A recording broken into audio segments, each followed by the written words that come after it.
First of all, this is the BS Report with Bill Simmons. It might be cool, I don't know. And if it's not, I don't care. The BS Report with Bill Simmons. Bill Simmons works for ESPN. He's also named the sports guy, and he writes a comical sports column. He must be a popular dude. The BS Report. It's got a real dirty sound, like a rusty steak knife cutting through a well-aged steak. Now. Here's Bill Simmons. Welcome to the BS Report. Wow. We're taping this on a Wednesday. Yesterday, 11:42 a.m. West Coast time, the earth shook. Earthquake, my first one. And I gotta say, it was effed up. It really was. Like, I didn't know what was going on for like 5 or 6 seconds. I thought aliens were landing. Then you kind of realize what's happening. And it's just weird. It's like you do everything you're not supposed to do. I guess you're supposed to go in a doorway or something. I didn't do that. I ran outside my house because I was outside writing and my kids were inside. I ran inside to make sure they were okay. So I broke like a power line could hit me. As it turned out, it was a benevolent earthquake as far as earthquakes go. It was a 5.4, and which is about as high as you can go without like really starting to have some bad things happen. So it was good. It was scary, memorable, and really not that damaging. So I guess as far as quakes go, this was about as good as we could hope for. But I will say, you have all these aftershocks. You get like they have these little tiny aftershocks that you can't even feel. Like you don't even know they're going on, but your body kind of knows that they're going on. So after a while, like it's kind of like being on a cruise or something where you start to feel sick and a little disoriented and you're not sure why. I was messed up all day yesterday. And in fact, I still don't feel 100% today. And Lord knows I get sick. I get sick. I look for any excuse not to feel good. But in this case, I do feel a little screwed up.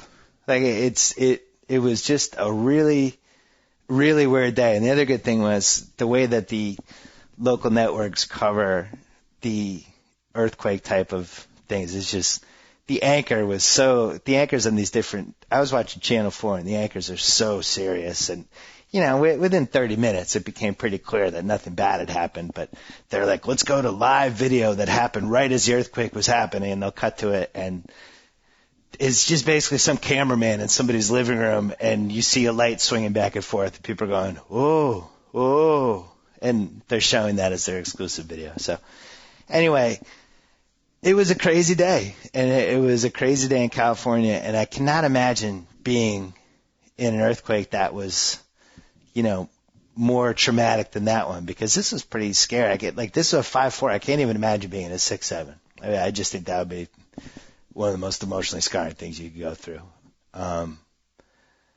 But I guess I've been here 6 years, and this is my first earthquake, so that's a pretty good average.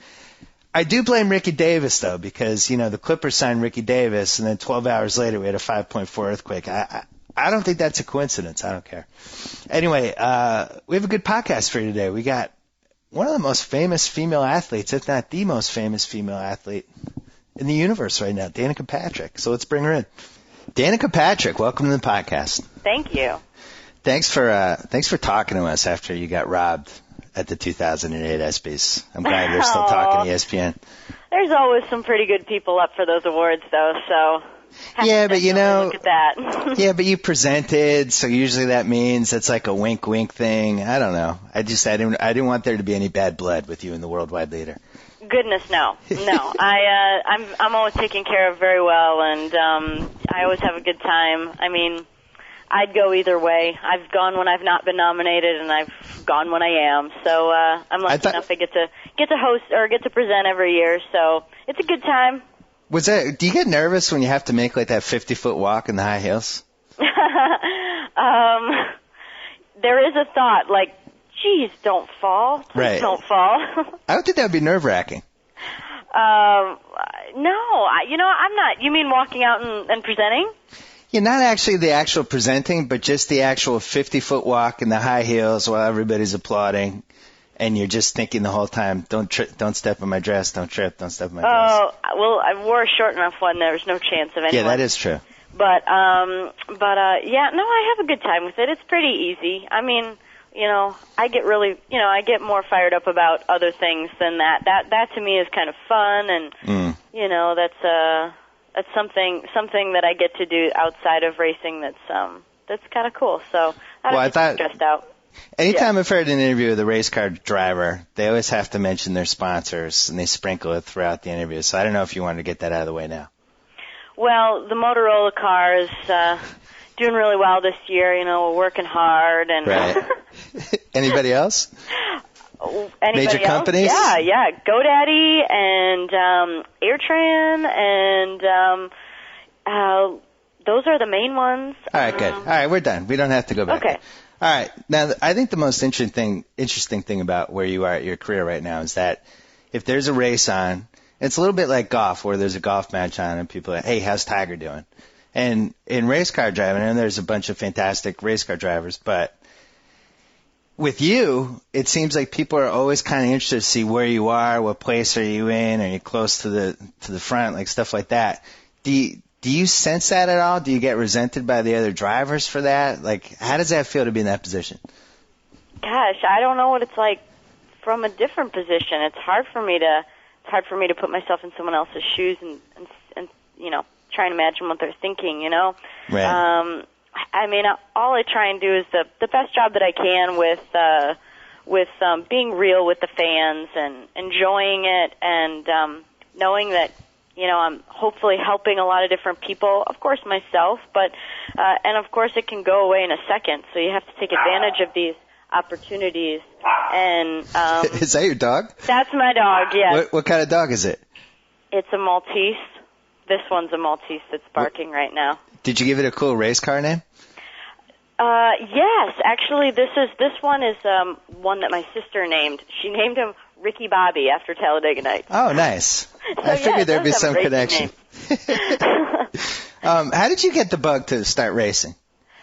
I was 10 years old. I don't think that I really got the bug. It was my sister, who's 2 years younger than I am, and she was 8 and I was 10, and we always used to go to races on the weekends, and my dad used to race when he was younger, and my sister was like, oh, I want to race go-karts, and somebody in her grade also did it, so we went and looked at their go-karts, and it's very exciting around here right now. Yeah, no, I like it. That's a little excitement to it. Adds a whole new element. And then we went out to some go-kart races, and we liked it, and I was just like, I don't want to get left out in this whole thing, so right. I tried it, and I guess I ended up kind of taking to it. Did she stick with it, or did she quit? She ended up quitting. She got bumped around quite a bit in the beginning. She's such a tiny little thing, and she'd be really fast down the straightaways, and then she'd get to the corners, and she'd go slower, and people were driving over the top of her and everything. So I don't think it was necessarily a lot of fun for her. She has other interests. That would have been an interesting gimmick for you if you had a sister who was also trying to do what you were doing. The Patrick sisters. Well, we could have been like the Williams sisters, maybe. Yeah, you could have. And then it would have been a whole thing. Are you tanking races to let your sister win? Well, I don't know. I would hope that would be a difficult situation. Yeah, that would be tough. That would be tough. So when did you realize, all right, I'm actually good at this. I might be able to do this for a career. Well, I mean, I would be lying to you if I didn't tell you that, my first year, I was winning races by the end and doing really well. So I thought, you know what? I really like this. I want to go to college for engineering now. I want to learn how to work on my race cars. And then things went much different than that. What do you mean much different? Well, I moved to England when I was 16 and lived there for a couple of years and raced cars. I didn't go to college. In fact, I didn't even finish high school the exact normal way. I ended up getting my GED because I went to England and raced. So wow, I didn't know that. I kind of went to my own college, if you'd say. Yeah. So I definitely had a different upbringing than I expected when I was a little kid. Did you have a hero or a role model, like somebody you were aspiring to? Because there really weren't a lot of female race car drivers. That's probably one of the more unique things. I didn't really have a idol or anything like that when I was a kid. I just didn't, I don't know if I subconsciously knew I was a little different or what, but, I just knew that I wanted to race cars, and I knew that if I was given an opportunity, it could be really exciting and big things could happen. So what kind of sexist stuff did you deal with? Because you're obviously pretty as a teenager, like were people like, hey, what are you doing in this racetrack? Get away from I don't here. think anybody really knew.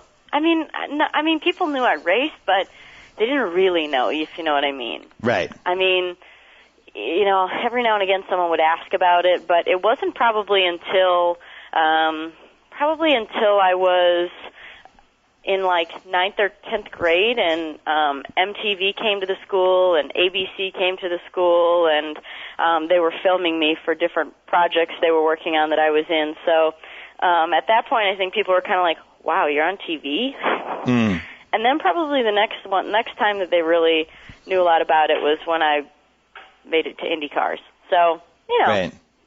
Well, in high school, though, like, if you're dating, is this a drawback or a plus? Did this make you, like, more intriguing that you were the girl who raced cars? I definitely made excuses for myself. I said, you know what, it's probably because I'm intimidating that I don't have a boyfriend.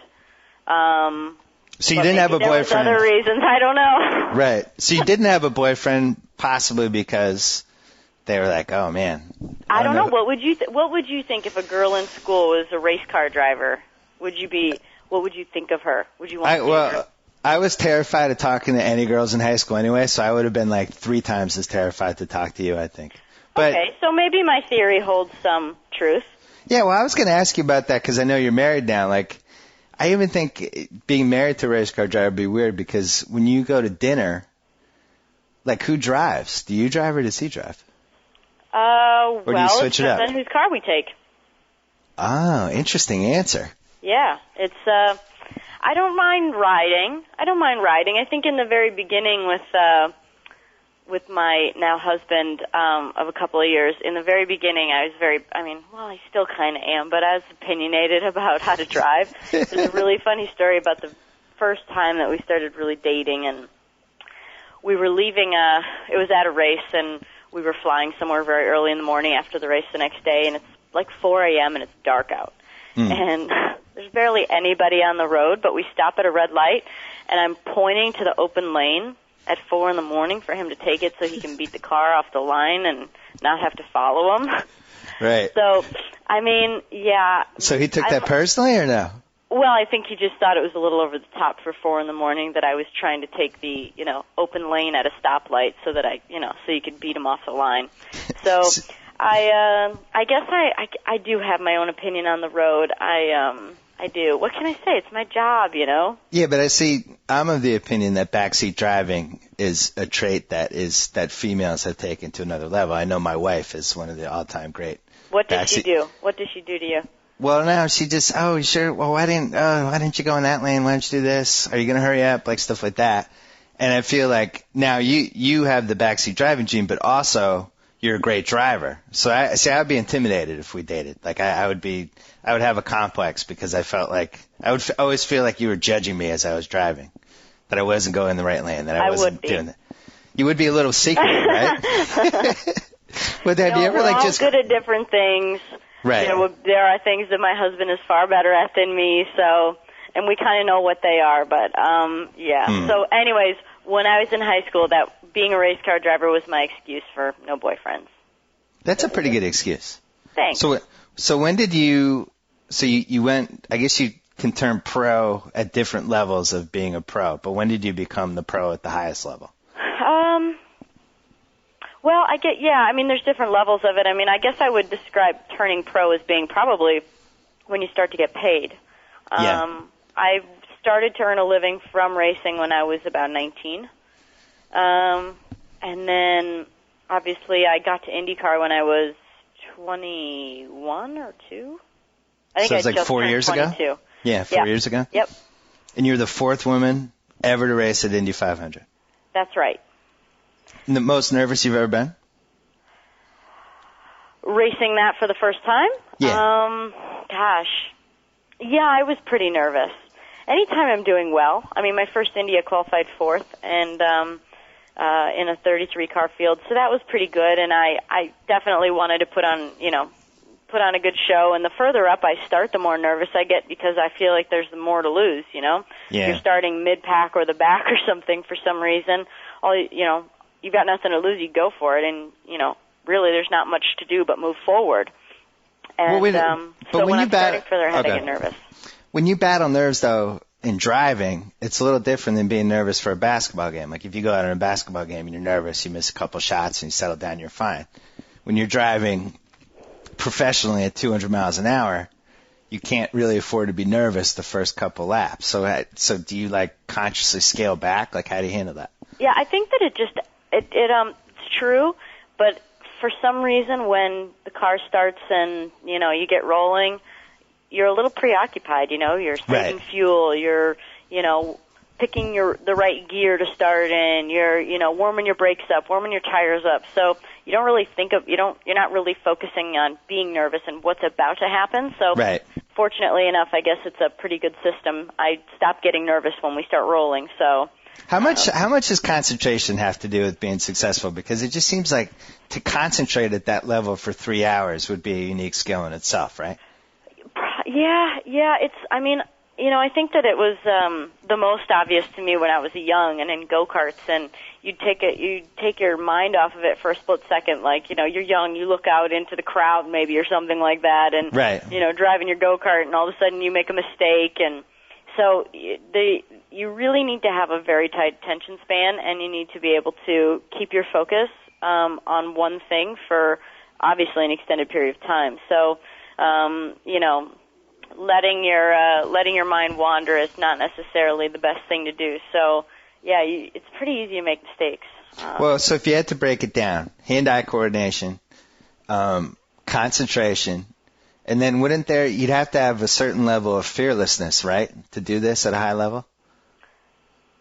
Probably. I mean, those would be the three biggest things. Probably. I think that we're all fearful of, I'm fearful of the most simple things, but not necessarily of driving a race car. I'm scared of the dark. Right. I'm scared of dark waters. I'm scared of bugs, heights, but I'm not scared of driving 240 miles an hour. So, we're all scared of different things. When you first started hitting that mainstream circuit in 2005, how much of a backlash was there, and when do you think you overcame that and people finally said, you know what, she's good? Probably one of those things that everyone has their own opinion, and everybody either believed or never believed at any certain time. That's something that I don't have the answer to, and I think that's something you have to ask them.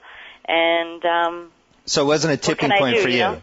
What's that? So there wasn't a tipping point where you were like, all right, I'm accepted now, or was it when you won the race this year? No, I don't think so. I think that at the point that I won in Japan this year was that, if people had faith in me, they were going to have it before then. Yeah. They were going to think that I could drive before then. So I really think that everybody has their own opinion on it. I really do, and I don't think very many of them are similar either. Probably, each driver or each team or whatever or each fan, has their individual either reactions to things that I do, or they meet me, or they have an experience, or they drive next to me or something. So, I think that they're all probably different.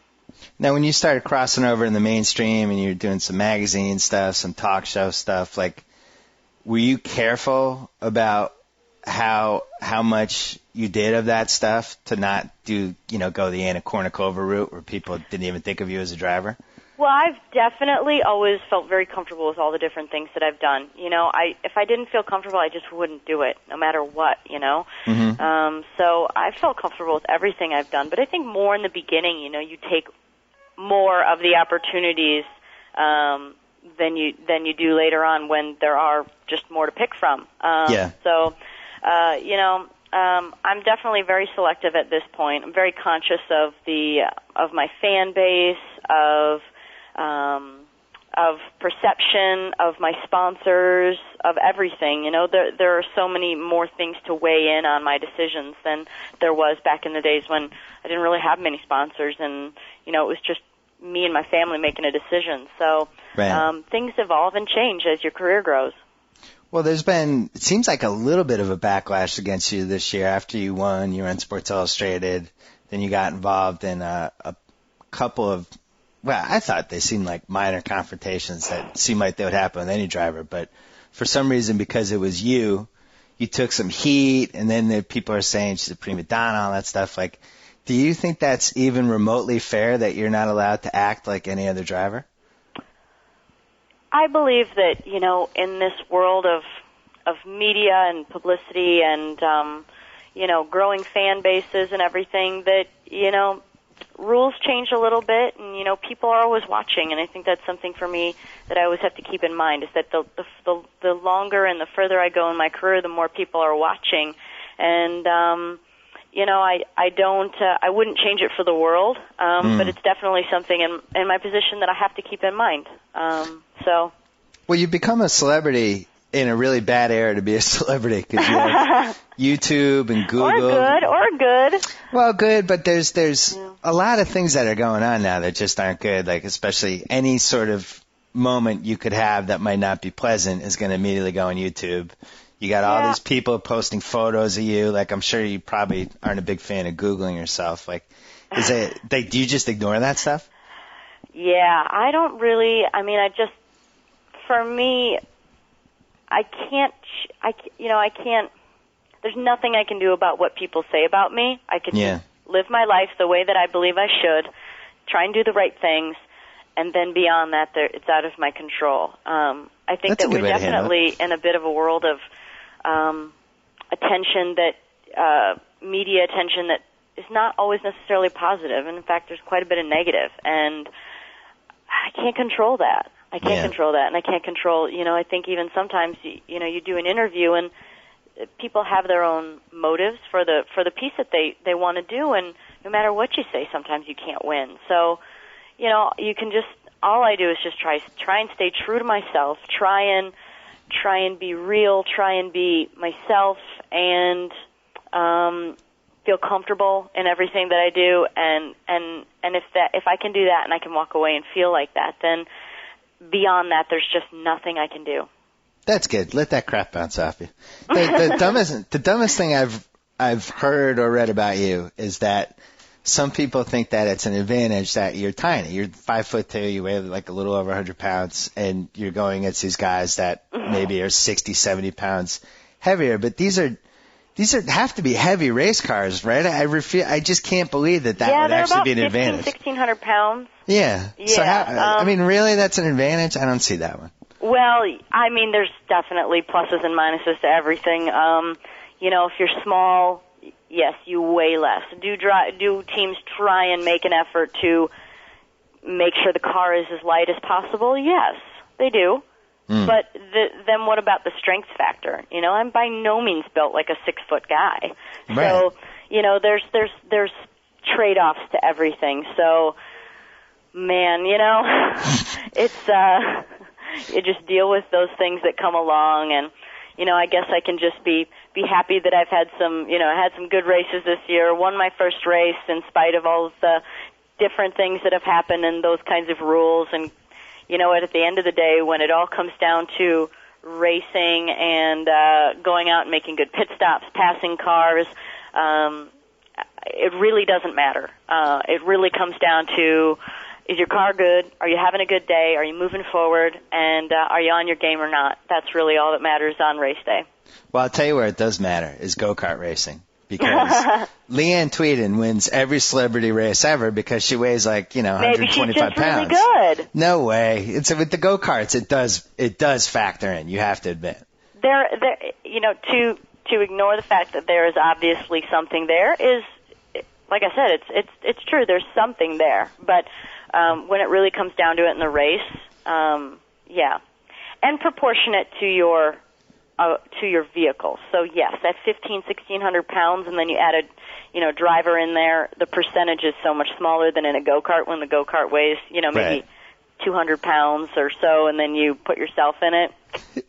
I had obviously a bigger percentage. So one of my friends was in a race in 2005, Adam Carolla, and Leanne Tweeden beat him.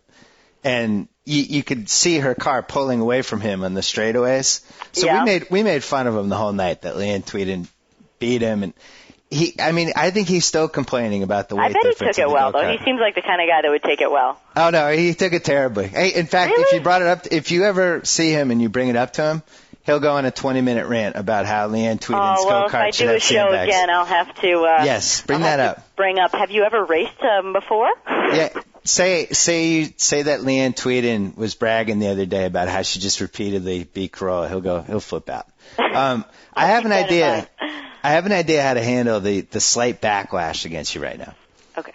which is a predictable and understandable backlash because that's the way society works. We build people up and then we look at little stupid things to nitpick at them. Now, Tiger won the U.S. Open and got all this publicity because he won it with torn knee ligaments and, oh my God, what courage he has, what guts, all that stuff. I think you have to say that you have a stress fracture in your right foot and you're going to grit through it for the next 6 months. I think that immediately swings people That's an and you're a interesting hero. concept. What do you think? I like it. There's no way to I like prove it. it. I'm going to run that by my team, my publicist, and see what they think. Because there's no way to prove, like, stress fracture is one of those things where sometimes it doesn't show up in an x-ray, so nobody could really discount it. Although the only problem is that if people listen to this podcast, they're going to know. I didn't think of that part. I should have told that to you privately. But don't discount faking some sort Maybe of I'll have injury a or stress illness. fracture in my other foot or my right hand or something. Yeah, or a Some sprained other wrist. body part. Sprained wrist would be good. So we're very I'll close. definitely take that into consideration. Take it into consideration. Couple more questions. We're like about 6 months away from somebody maybe putting together a bad TV movie about you. I think it could happen. I don't know if enough's happened in your career that we could have like the blowout, because you're only, what are you, 26? I'm 26. Yeah, there's not enough. You don't have the broad, like, when you're 40, I think that's when, like, you'd have the movie where, like, the Meryl Streep type actress would play you, like, the whole career thing. Right now, you're, like, in that quickie TV movie stage where, like, ESPN throws something together, kind of like when they did 3. So who plays you in the movie? Even though this shouldn't happen, who's going to play me? Yeah, well, Now if or it in happens, 20 you can't years? control it. You can't Now control or in it, 20 though. years? No, right now. Right you now. can't control right, 'cause it. We don't know who's going to be around in 20 years. In 20 Right. years, they're just being born right now. Right. So who plays you in the TV movie right now? Let's see. I have always said Miss Jolie because that would be she's kind good. of an action figure lady. I like that. You're aiming high. But, yeah. Yeah, that's good.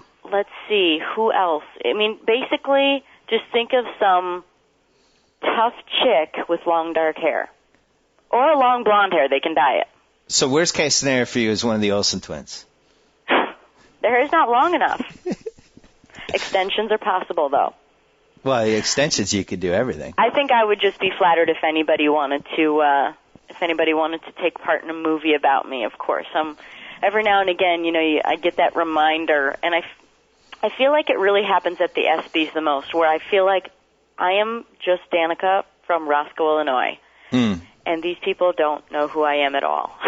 Well, what would be, if there was a movie, the good part would be the part with you and your sister growing up and entering these go-karts. Like, that would actually be interesting. I would enjoy that. And then I guess Maybe then the Olsen twins would work. Oh, Because they're interesting. sisters, and me and my sister look alike. She has short blonde hair, and I have long brown hair, Interesting. which is all possible in hair and makeup. The scary thing is some Hollywood executive is writing this down, like, call Olsen twins, get writer. All right, last thing. I mean, I'm sure your husband's a great guy. I'm sure you have no regrets, but I think you made one crucial mistake. I think you should have married an Andretti. And I don't care which Andretti it was, but just for the name, I think that would have pushed you to another level. It's a pretty cool name, isn't it? It's Danica Andretti. I feel like you'd be unstoppable. Maybe you just change it.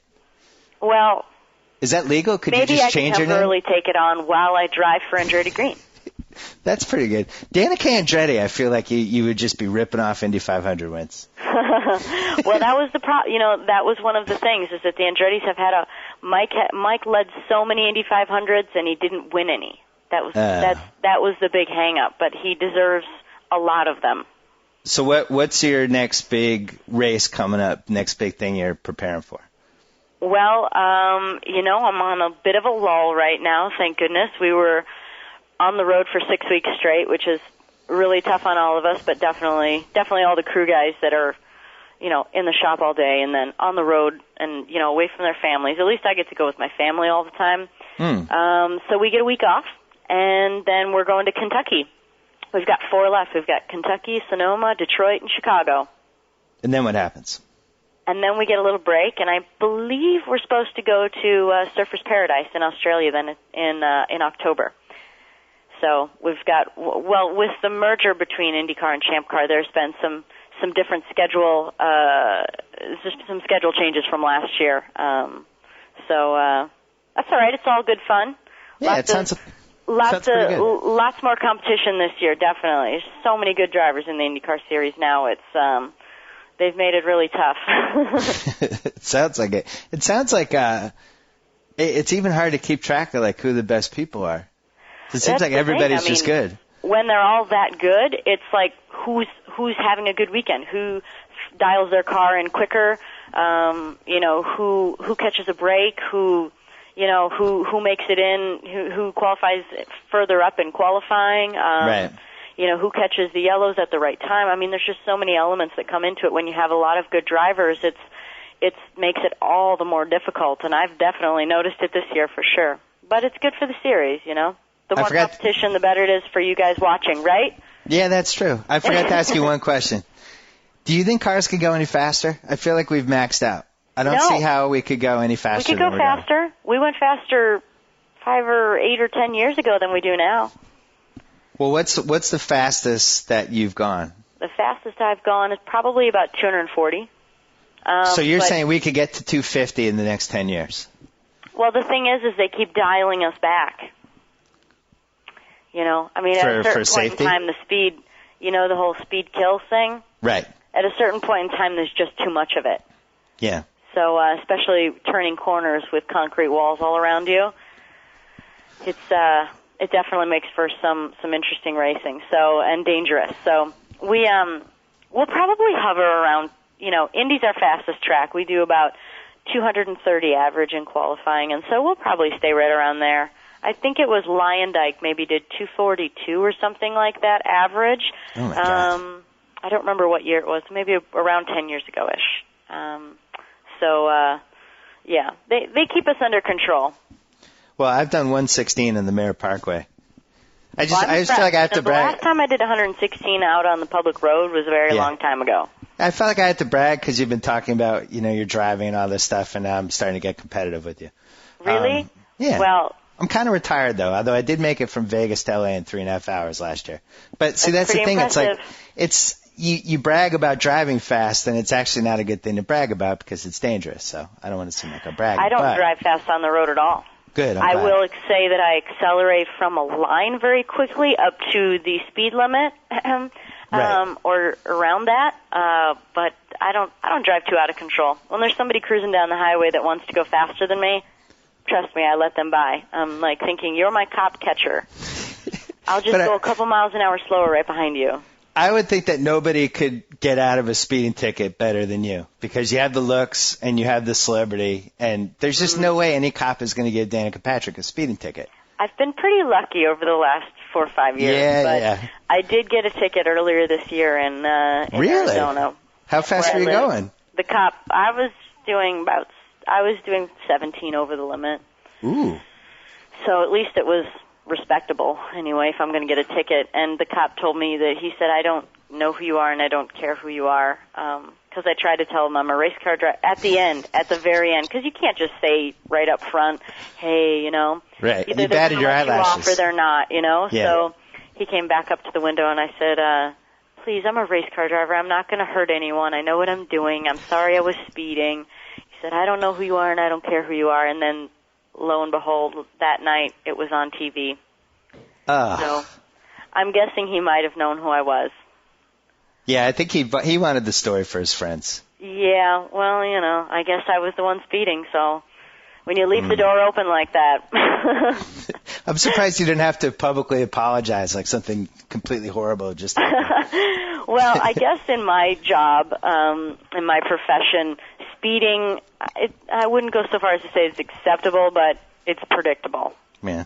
All right, I'll let you go. Thanks so much for your time. I appreciate it. Good luck dealing with everything, and good luck with the last 4 races. Thank you. All right, take care. Bye. All right, last week we had some controversy. I mentioned that one of my ESPN coworkers, Connor Schell, in content development, made the executive decision that it's just not fun when I have my podcasts, when I have my friends on my podcasts, and a lot of angry emails telling Connor to go stick it. So what I thought we'd do is I thought we'd sneak attack him at work. I think he's in his office right now. His assistant just told me that he was, so let's sneak attack him. Connor Schell's office. Hey, it's Bill. I'm calling for Connor. Hey, Bill. Hold on 1 second. All right. Hey. Hey, what's happening? How are you? You're on the podcast. What do you mean? I mean, we're doing the podcast right now, and we called you because you know what? You're America's #1 villain right now. You don't think I should have my friends on my podcast, so you're going to have to explain yourself right now.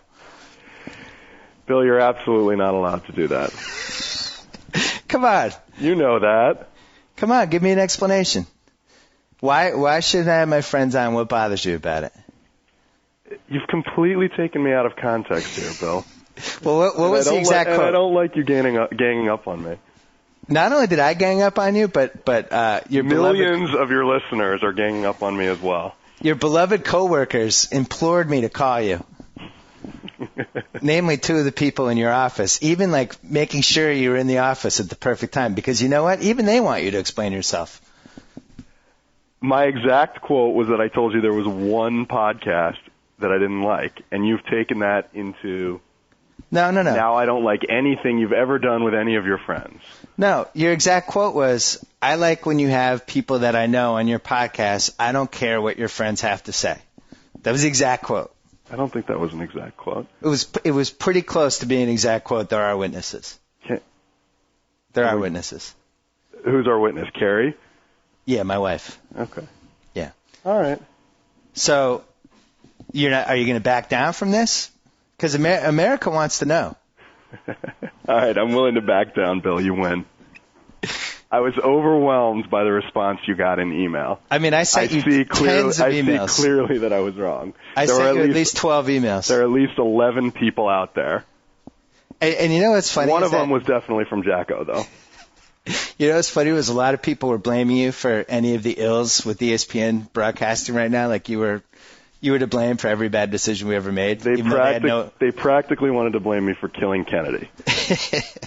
All right, so here's your chance right now to apologize to everybody who listens to the podcast. I want to apologize specifically to Jacko. Thank you. I think he'll appreciate that. Yeah. You know what? I have to go because I have to call my buddy J-Bug at work to find out what's happening with Manny Ramirez. Perfect. I'm sure you won't listen to that part.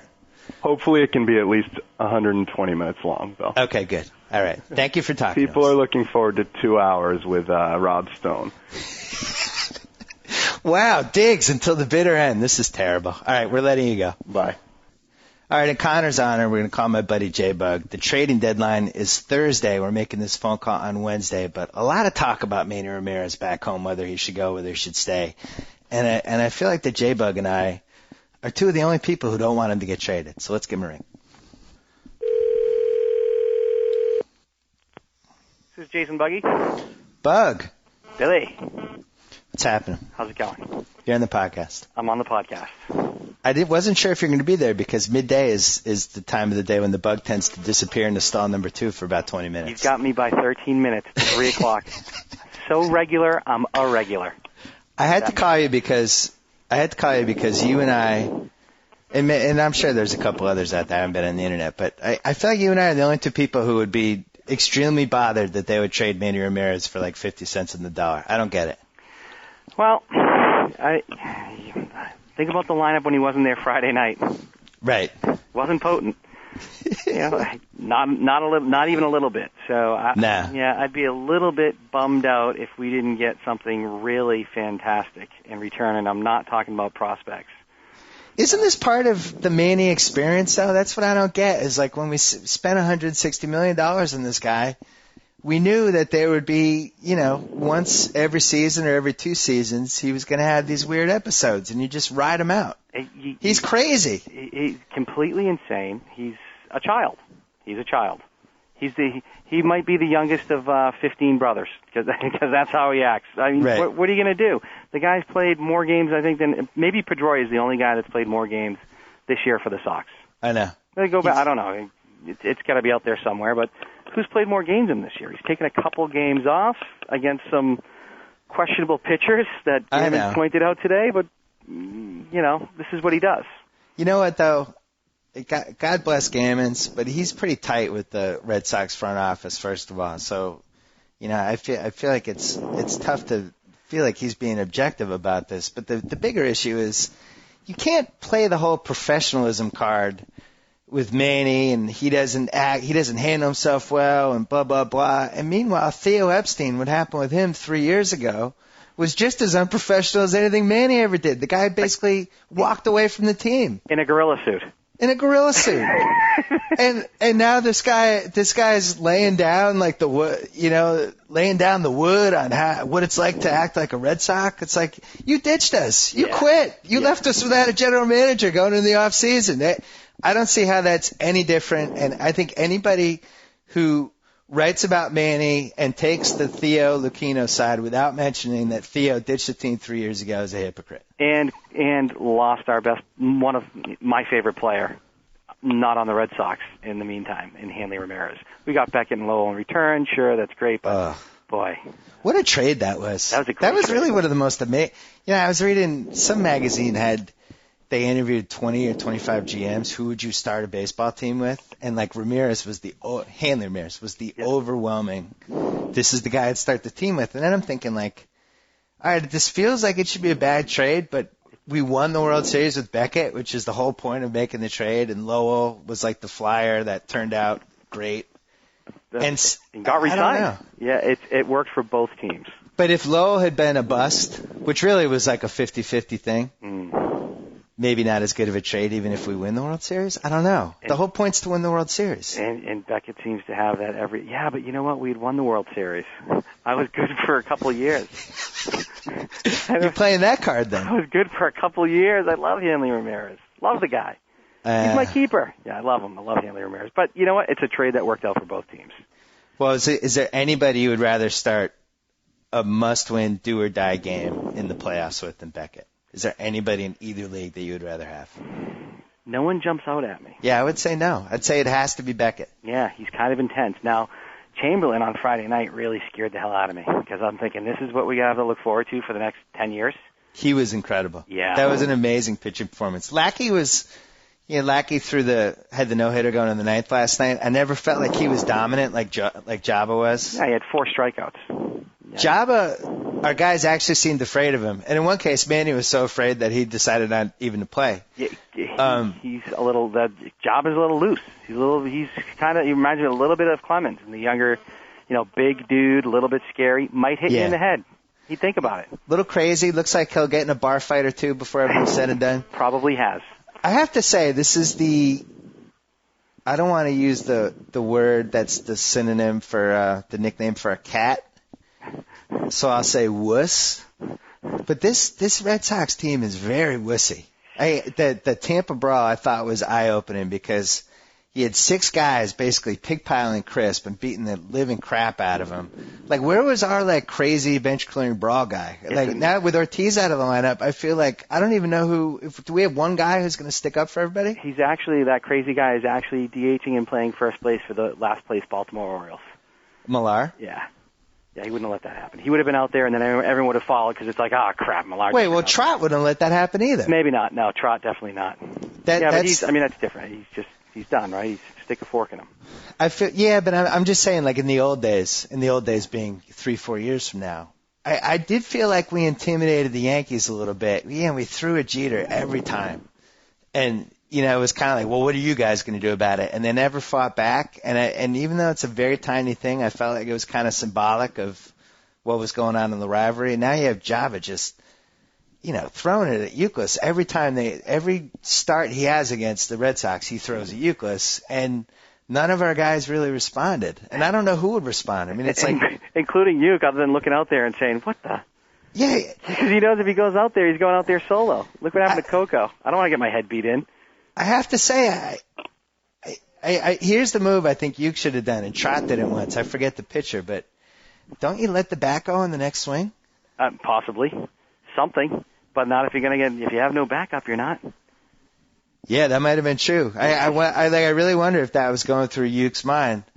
All right, if I go out there, like, all right, I know Manny's not going to get my back. Ortiz is nowhere to be seen. I got Ellsbury, Chris, Pedroia. Pedroia could take out a couple ankles. Yeah, Pedroia at least would, like, he'd dish out a few punches and probably take 10, but I think at least he'd give a crap. All 5, 6 of them.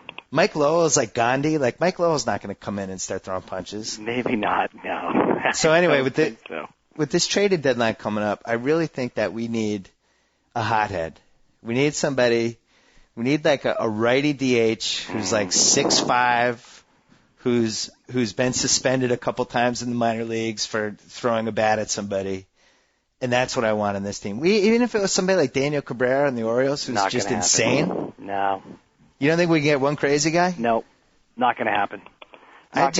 This Red Sox team is soft to me. I don't think they have it. I don't mean to overreact, but it just seems like, we're down in the ninth. I don't feel like we can come back. Teams throw at us. We don't throw back. We had the same exact conversation 2 or 3 years ago. The 2016. Yep.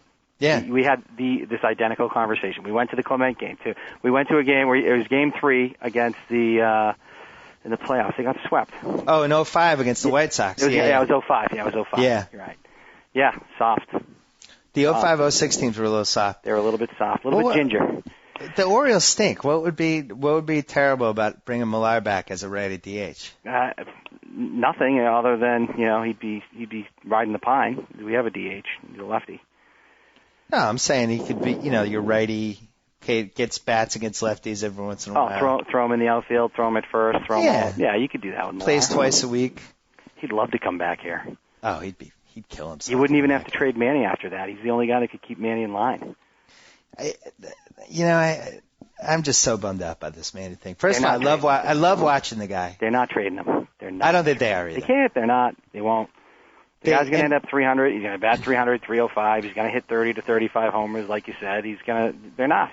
Not going to happen. I don't see how you trade a guy who's still productive when your offense is a little sketchy.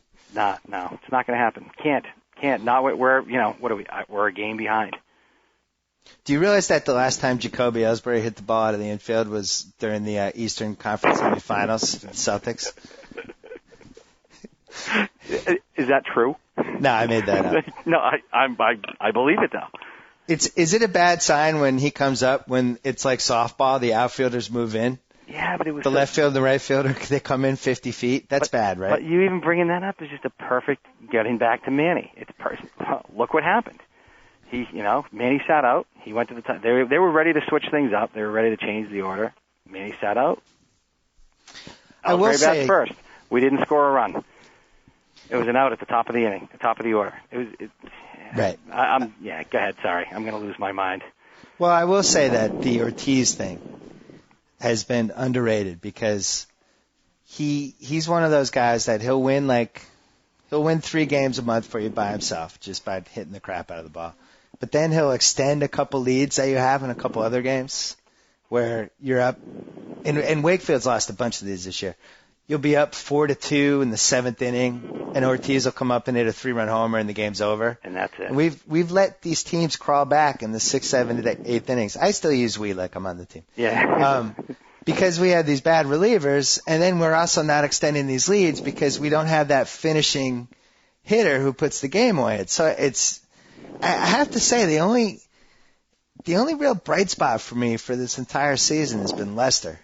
I love watching him pitch. I just think the guy just showed so much guts coming back, especially when he didn't win the ESPY. God forbid he won the best comeback ESPY. I think, yeah.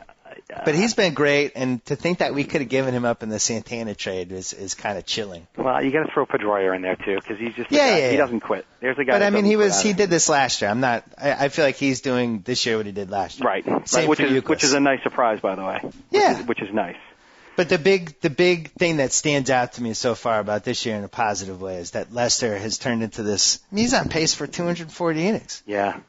He's turned into a horse, and I think Beckett will heat up as he goes along. Dice is a roller coaster ride with deceiving stats. What's nice about Lester is we're seeing a side of him where, I hadn't seen it, maybe because he was the young guy on the team, but it doesn't seem like he likes to lose. No. Which, he's like, hey, Lester's a little intense. Didn't know that about him. Well, that's why I didn't want to trade him because, I know we had a 3-0 lead in the World Series, but you're on the road in Colorado, and the team needs you to go at least 5-6 innings, and you do it, and you end up getting the win. Like, that says a little something about you. Whereas Buchholz is in that Coco Crisp Ellsbury. I just feel like he's going to completely fold if there's any pressure at all. I don't trust him. I told you. I said it once. I'll say it again. He reminds me of Boo Radley, the young Robert Duvall. He's a little bit too pale and creepy looking for me, to be quite honest. Well, I've been pushing for him to grow Fu Manchu for like 2 years. I mean, gotta do something, man. At the very least, if you can't grow it, you've got to get like a Fu Manchu toupee or something. But he's been awful since he threw the no-hitter. His stats are terrible. Really bad. Really bad. Yeah, it's against the Orioles, too, so, I mean, hey. You know what else isn't helping? Hideki Kojima. Yeah, they were talking about that on the radio the other day. And they were talking burned about him out last year. Yeah, and he sits far away from the other fellas. And, I don't know if it's a language barrier or he doesn't want to be a part of the crew, but he doesn't look right.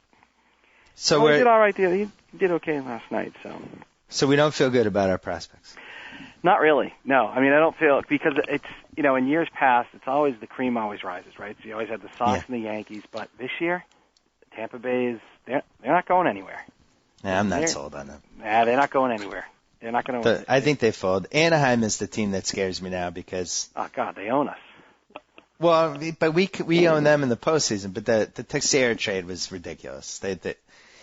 I don't understand how baseball works, where you can basically trade Casey Kochman, who's fine, who's not like one of the top. He's okay. He might hit 300 with 15 homers. And they give up some reliever I'd never even heard of. And they get 2 months of Tex. And then when he leaves as a free agent, they get 2 first-round picks. Like, what kind of trade is that? And he's not going to leave as a free agent. But even if he does, you're protected. Like, in the NBA, this would be the equivalent of trading like some mid-level point guard for 2 months of Baron Davis and 2 first-round picks. Oh, it's a beautiful. I think it's great because we're usually the ones that are. We're picking up some first-round picks in times of, what have we? We got Ellsbury. We got Pedroia. I mean, think of some of the guys that we picked up from those same types of things that happened to us. Well, it did make me mad that we didn't get Marte from Pittsburgh.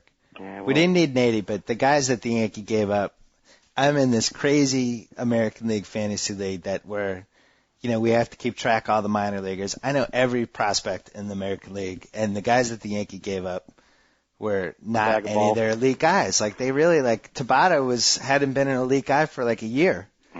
I was watching Baseball Tonight, and I was complaining about this, and then Buster came on Baseball Tonight, and he's like, I'm getting texts from GMs and executives saying, is that all they gave up? And I was like, I told you. Meanwhile, my wife's like, can we put on Mad Men? Or the best part is the Yankees got Nady, too, which I happen to like Xavier Nady. I think he's a nice little bat, and I think that they're not going anywhere.